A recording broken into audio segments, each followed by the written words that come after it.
बिस्मिल्लाहिर्रहमानिर्रहीम। अस्सलाम वालेकुम my dear viewers, I hope आप सब खैरियत से होंगे। आज हम कर रहे हैं exercise 8.2 question number 1। Let's understand the statement of question number 1। Draw the conversion graph between litre and gallon.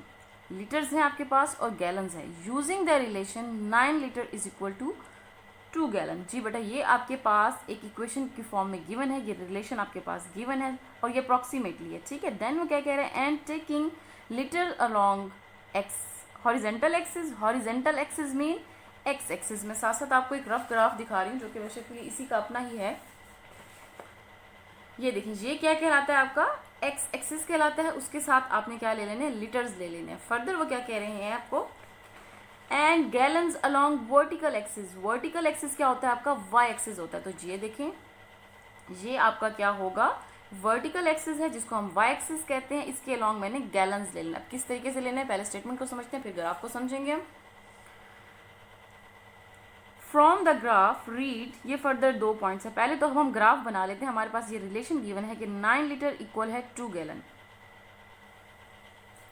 Solution में सबसे पहले मैंने वही लिख लिया जो कि मुझे गिवन था कि 9 लीटर इक्वल है 2 गैलन्स के। ये रिलेशन मुझे गिवन था। देन मैंने सपोज कर लेना है, लेट कर लेना है कि लेट लीटर्स इक्वल है एक्स की एंड गैलन इक्वल है वाई की, जिसकी वजह से ये जो हमारे पास ये टर्म है ये किस तरीके से बन जाएगी। लीटर्स को मैंने एक्स कहा है, दैट्स वाई ये क्या हो जाएगा 9x equal sign as it is. Further मैंने गैलन्स को वाई कहा है, दैट्स वाई ये क्या हो जाएगा 2y। अब मैंने आपको समझाया था कि जो हम y लेंगे वो हम क्या लेंगे, डिपेंडेंट वेरिएबल लेंगे। क्या लेंगे, डिपेंडेंट वेरिएबल। फिलहाल हम क्या कर रहे हैं इसमें, as we know conversion of graph variables interchange. फिलहाल मैं क्या कर रही हूँ कि इनकी वेरिएबल्स को इंटरचेंज कर रही हूँ। कन्वर्जन ग्राफ में आपको ये चीज़ अलाउ होती है, आप ये जो हमारे वेरिएबल्स हैं इनको इंटरचेंज कर सकते हैं। अब मैंने ऐसा क्यों किया, ये मैं आगे सोल्यूशन की सिंप्लीफिकेशन के लिए किया है ताकि सोल्यूशन मेरा आसान हो सके। दैट्स वाई ये आपको आगे मैं करूँगी तो एक्सप्लेन करती जाऊँगी कि क्यों कर रहे हैं ये काम। फिलहाल मैंने क्या किया है, इंटरचेंज कर लिया है। तो ये क्या हो जाएगा 9y और ये क्या हो जाएगा 2x। तो ये चीज़ हमने लिख लेनी है, क्या हो जाएगा 9y equal to 2x। Just मैंने वेरिएबल्स को क्या कर दिया है, इंटरचेंज किया है। देन मेरे पास y क्या आ जाएगा, y इज इक्वल टू 2/9, यानी कि 9 इधर जाकर क्या हो जाएगा, डिवाइड हो जाएगा। साथ में x variable as it is रहेगा। तो आपके पास जो एक रिलेशन बन गया है, जो एक फंक्शन आपने बनाया, इसको बेसिकली हमें फंक्शन कहना चाहिए, y is equal to 2/9x। ये आपके पास एक फंक्शन मौजूद है जिसमें y क्या है आपका डिपेंडेंट वेरिएबल है और x क्या है इंडिपेंडेंट है। अब आपने क्या करना है, इसमें x की वैल्यू आपने खुद से अपनी मर्जी से लेनी है, जिसकी जो आप लेते चले जाएंगे उसकी मदद से हमारे पास y की वैल्यूज आती जाएंगी। तो सबसे पहले मैं क्या ले रही हूँ, for x is equal to 9। अब मैंने क्या करना है, x की वैल्यू मैंने 0 ले ली है, सॉरी 9 नहीं, x इज इक्वल टू मैं 0 ले रही हूँ। देन मेरे पास y क्या हो जाएगा, आपने इस इक्वेशन में ये सारी वैल्यूज पुट करनी है। तो क्या हो जाएगा आपके पास, y is equal to 2/9। x की जगह x को आप रिप्लेस करेंगे 0 से। दैट्स वाई जब 0 2/9 से मल्टीप्लाई होगा तो ये पूरी टर्म क्या हो जाएगी 0, विच एम्प्लाइज हम क्या लिखेंगे y इज इक्वल टू 0। इसका क्या मतलब है, जब आपने x की वैल्यू 0 पुट की तो आपके पास y की वैल्यू भी क्या आ गई है 0। दैट्स वाई बेटा ये मैंने आपको हाईलाइट किया ताकि जब आप ये टेबल बनाएंगे तो आपको बहुत आसानी होगी कि x की वैल्यू 0 है तो इसका मतलब है y की वैल्यू क्या आई है आपके पास 0। इसी तरीके से मैं x की वैल्यू 9 पुट कर रही हूँ तो उसकी वजह से मेरे पास क्या आएगा, then y is equal to 2/9 as it is. x को रिप्लेस कर दिया है मैंने 9 से, तो क्या आ जाएगी y की वैल्यू 9, 9 से कैंसिल हो जाएगा तो आपके पास y की वैल्यू आ जाएगी 2। अब मैंने 0 के बाद 9 ही पुट क्यों किया, पहले तो हम क्या करते थे 0 1 2 फिर नेगेटिव पॉजिटिव। लेकिन एक बात अब आपने जहन में रखनी है कि जब आप कन्वर्जन ग्राफ करते हैं तो हम नेगेटिव वैल्यूज़ नहीं लेते। उसकी रीज़न ये है कि जब हमारे पास कुछ होगा ही नहीं, जिस तरह अब लीटर्स और गैलन है, इनको मैं 0 नेगेटिव की तरफ नहीं लेके जाऊंगी। एक तो ये कि इससे हमारी कन्वर्जन आसान होगी, दूसरा नेगेटिव का लेने का, लीटर्स और गैलन को नेगेटिव लेने का कोई कॉन्सेप्ट ही नहीं है कि इनको नेगेटिव, या तो वो 0 होगा या तो 0 मीन्स है ही नहीं, कुछ भी नहीं है हमारे पास, नेगेटिव हम नहीं लेंगे। तो इससे क्या होगा, एक तो हमारे ग्राफ बनाने में आसानी होगी, दूसरा इसका कोई प्रैक्टिकल इस तरह का वर्क नहीं है कि मैं इसको नेगेटिव वैल्यू लूँ। दैट्स वाई मैंने इसको 0 से स्टार्ट किया। आई होप ये बात आपको क्लियर होगी कि 0 से क्यों स्टार्ट किया, नेगेटिव वैल्यूज क्यों नहीं ली मैंने। जी नेक्स्ट मैंने अब 9 क्यों लिया, इस पर गौर करते हैं। जी स्टूडेंट्स, इसकी रीज़न ये है कि अगर अब मैं फॉर एग्जांपल 0 के बाद यहाँ 1 ले लेती तो उससे क्या होता, अगर मैं x को यहाँ 1 से रिप्लेस करूँ तो मेरे पास आंसर क्या आएगा 2/9, जो कि पॉइंट्स में आ जाएगा, जिसका ग्राफ ड्रा करना आपके लिए एक कॉम्प्लिकेटेड होता चला जाएगा। तो हम अपनी आसानी के लिए x की ऐसी वैल्यूज चूज करते हैं ताकि हमारे पास ये जो फंक्शन है या जो y की वैल्यू है वो हमारे पास एक सिंपल नंबर की फॉर्म में आए। अगर यानी कॉम्प्लिकेशन से बचने की वजह से हमने ये 9 चूज़ किया, क्योंकि हम अगर यहाँ पे 9 पुट करेंगे तो 9 9 से कैंसिल हो जाएगा, तो y की वैल्यू क्या आ जाएगी 2, जिसकी वजह से आपको ग्राफ को बनाने में आसानी होगी। क्योंकि अब x हमारी मर्जी का है, हम अपनी मर्जी से ले सकते हैं, तो हम अपनी आसानी के लिए इस तरह के नंबर चूज़ करेंगे जिससे हमारी सिंप्लीफिकेशन आसान हो। दैट्स वाई मैंने 0 के बाद क्या ले लिया है, 9 लिया है। जब 9 पुट किया तो वो आपको मैं बता चुकी हूँ, कैंसिल हो जाएगा और y की वैल्यू क्या आ जाएगी 2।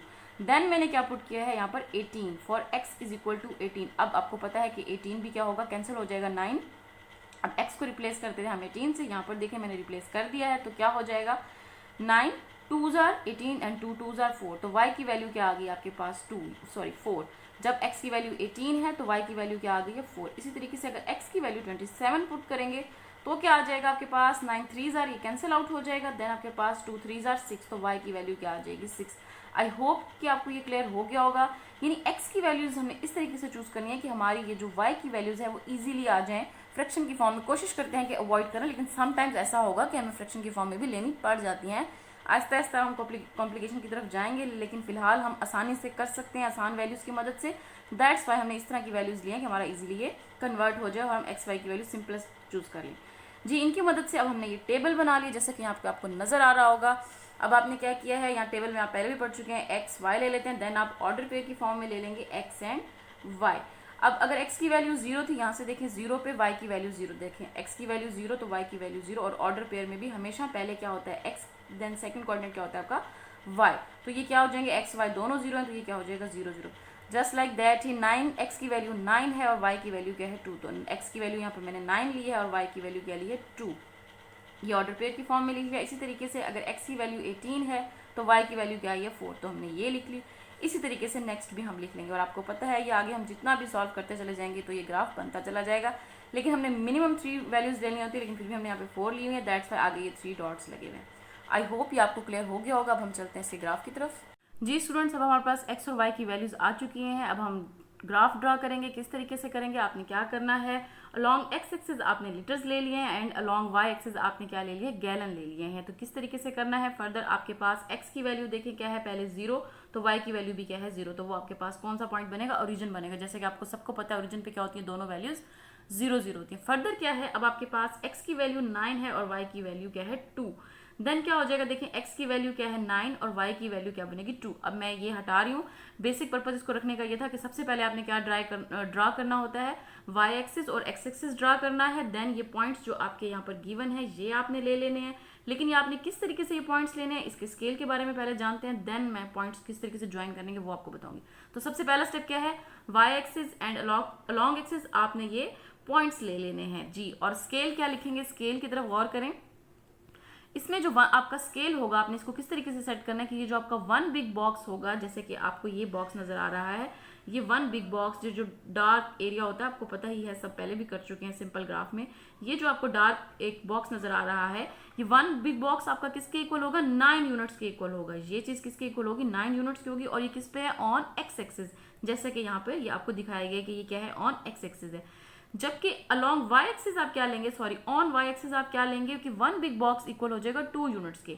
देख सकते हैं यहाँ पर आप कि ये वन बिग बॉक्स किसके इक्वल है, यहाँ पे ऑन वाई एक्सिस पे क्या है 2। तो आपने ये कन्वर्जन ग्राफ में इस चीज का ख्याल करना है, तमाम तर ग्राफ जो हम बनाएंगे वो जो हमारे पास एक्स और वाई की वैल्यूज आएंगी उसी के अकॉर्डिंग ही आप लोगों ने अपने ये बॉक्सेस ये यूनिट सेट कर लेने हैं। जो आपकी एक्स और वाई की वैल्यू होंगी उसी के अकॉर्डिंग हम सेट करेंगे। तो ये हमने कर लिया, हमने वन बॉक्स क्या ले लिया है 9 यूनिट ऑन एक्स एक्सिस, जैसे कि आपको यहाँ पर नजर आ रहा है। फर्दर मैंने क्या किया, one box is equal to 2 units on लिखना था यहाँ पर, सॉरी बेटा, ऑन वाई एक्सिस। तो ये क्या है 2 यूनिट्स हैं, जिस तरह ये 2 है ये फिर 4, 2 का डिफरेंस आ रहा है ना, तो ये क्या है ऑन वाई एक्सिस। इस तरीके से जो भी आपकी एक्स और वाई की वैल्यूज होंगी कन्वर्जन ग्राफ में आपने इस तरीके से पहले स्केल सेलेक्ट कर लेना। देन आपने क्या करना है, अब आपने देखना है कि 9 और 2 किस पॉइंट पर मीट कर रहे हैं। तो जी एक्स की वैल्यू 9 और y की वैल्यू क्या है आपके पास 2, तो ये इस पॉइंट पर मीट कर रहे हैं। आपने यहाँ पर एक डॉट लगा देना, ये जस्ट मैंने सर्कल इसलिए किया हुआ ताकि आपको प्रोमिनेंट नजर आए, आप जस्ट डॉट भी लगा सकते हैं। इसी तरीके से आपने साथ साथ ये वैल्यूज लिखते चले जाना है कि x की वैल्यू यहाँ 9 है और y की वैल्यू क्या है 2। नेक्स्ट 18 किस पॉइंट पर मीट कर रहा है, इस पॉइंट पर मीट कर रहा है। देन आपने क्या करना है, इसको भी इस तरीके से पॉइंट कर लेना है, डॉट लगा लेना है। देन क्या होगा, ये जो डॉटेड लाइंस है इसका फिलहाल अभी इससे कोई ताल्लुक नहीं है। ये जो आपके क्वेश्चन में 2 पार्ट दिए हुए थे कि 18 गैलन की वैल्यू फाइंड करनी है और एक और भी है इस तरीके से, तो ये उस चीज़ के लिए है। फिलहाल आप जस्ट ये डॉट्स लगा रहे हैं। देन आपने क्या करना है 27 पे चेक कर लेना है, जैसे कि यहाँ पे वैल्यूज जैसे के अकॉर्डिंग आप कर रहे हैं। 27 पे आप क्या है y की वैल्यू 6 जो कि यहाँ पे, अब ये कैसे मीट करेंगे, यहाँ से लेके आए लाइन को, यहाँ से लेके आए इस पॉइंट पर मीट करें, दैट्स वाई यहाँ पे एक पॉइंट बन गया। इसी तरीके से 36 ले लेना है आपने, 36 पे y की वैल्यू क्या है 8। कहाँ मीट कर रहे हैं बेटा, इस तरीके से यहाँ से भी ऊपर आएंगे और यहाँ से हॉरिजॉन्टली मूव करेंगे तो आप देखेंगे आप इस पॉइंट पर आकर ये इंटरसेक्ट करेंगे, दैट्स वाई एक पॉइंट ये बन जाएगा। फर्दर आपने क्या करना है, स्केल लेना है और इनको ज्वाइन कर लेना है। तो ये आपकी लाइन बन गई है किसकी, जो कि आपने इक्वेशन ली थी y is equal to 2/9x। ये अब आपका जो ग्राफ बना है ये इस चीज़ का बना है। यहाँ पे बेटा आपको ये एरो नजर आ रहा होगा, आई होप सो। इसका मतलब है कि ये ग्राफ आगे मूव होना है, ये जा रहा है, जैसे कि यहाँ पे हमने डॉटेड लाइन से इसको जाहिर किया है। आई होप कि ये आपको क्लियर हो गया होगा। अब मैंने यहाँ पर जीरो लिया है या नेगेटिव वैल्यूज नहीं ली बेटा, कुछ कन्वर्जन्स ऐसी हैं, वैसे मोस्टली ऐसी हैं कि जिसमें हम नेगेटिव वैल्यूज नहीं लेंगे। ये तो फिलहाल गैलन और लीटर से रिलेटेड था, तो चीज़ या तो होगी या तो नहीं होगी, अभी हम नेगेटिव तरफ नहीं जाएंगे, यानी कि जीरो हो सकता है, लेकिन ये वाली वैल्यूज इस तरह की जो कन्वर्जन है ये जीरो पे नहीं जाएंगी, आगे डिफरेंट आएंगे, मैं साथ साथ आपको एक्सप्लेन करती चली जाऊंगी। आई होप ये चीज़ आपको क्लियर होगी। अब हम चलते हैं इसके पार्ट 1 और पार्ट 2। ये तो ग्राफ आपने प्लॉट कर लिया, उसने कहा है कि हमने फ्रॉम द ग्राफ ये चीज़ रीड करके बतानी है कि अगर 18 लीटर हो तो गैलन्स कितने होंगे, the number of gallons in 18 litre. तो अब आप यहाँ से देखें 18 लीटर्स पे गैलन कितने बन रहे हैं आपके 4, यहाँ से आपको नजर आ रहा है ये 4। तो आपने ये क्या करना है, इसको डॉटेड लाइन से जाहिर करना है जैसे कि यहाँ पर किया गया है। तो यहाँ पे आपका आंसर क्या आ जाएगा 4। इसी तरीके से अब आपने नेक्स्ट चेक करना था the number of litres in 8 gallon. अब आपने 8 गैलन्स में चेक करना है, गैलन आपकी इस साइड पर है, ये क्या है 8 गैलन्स में आपके पास कितने लीटर्स हैं 36 लीटर्स यहाँ पर लिखे हुए हैं, तो साथ ये 8 गैलन आपको यहाँ से नजर आ रहा है, जबकि आपके जो लीटर्स हैं वो क्या है 36। तो आपने क्या करना है, इनको डॉटेड लाइन से जाहिर कर देना है और यहाँ पर आंसर भी लिख लेना है 36। आई होप कि ये ग्राफ आपको क्लियर हो गया होगा, लेकिन अगर इसमें किसी भी किस्म का इशू हो तो जरूर डिस्कस कीजिएगा। थैंक यू, अल्लाह हाफिज़।